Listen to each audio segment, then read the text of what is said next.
Well, Haley, the fact of the matter is that it does look like that this is true right now. Oregon is definitely seeing an increase in fatal crashes all across the state and in areas along highways like Highway 97, where just a few days ago, 3 people sadly lost their lives in a multi-vehicle crash just actually a little bit up the road from where I'm standing now. Now, earlier in the day, I was able to speak with some locals in the area about what the situation has been like for them in regards to these fatal crashes and total crashes that have been happening along Highway 97, and they told me that it's never been as bad as it is right now. We see accidents constantly. It's a trend that's been growing here in Oregon for the last several years. Drivers seem to be becoming more aggressive, and more serious and fatal vehicle accidents are happening along major roadways like US 101, I-5, and Highway 97. I've been almost driven off the road because somebody's passing me and I have to slam on the brakes to let him in, that kind of stuff, and it happens all the time. For Copper RUNYON, my husband and I have lived at this location on Highway 97 north of Chiloquin for 21 years now. she's seen it all along Highway 97 over the last almost 2 decades, but told me today that in recent years, the roadway seems to be becoming more dangerous after this past weekend's crash, just a little bit past her shop, became the worst she's ever seen.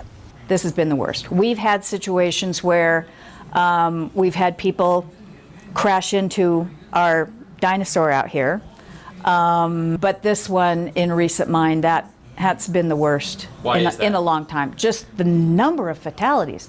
There was 3. Sadly, in Oregon, we've been seeing the same trend as we've been seeing nationwide in fatal crashes, which is an increase. According to ODOT records, Highway 97 is now one of the deadliest roadways in the state after it had a whopping 77 fatal crashes from 2016 to 2020. That's 2 more fatal crashes than I-5 had here in Oregon in that same time frame.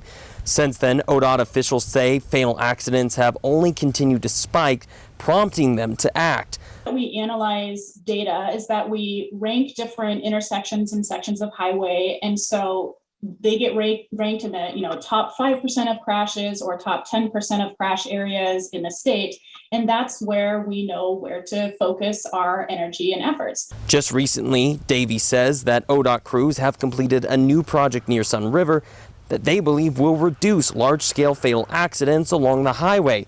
We have just recently finished a project that created a couple new miles of divided highway.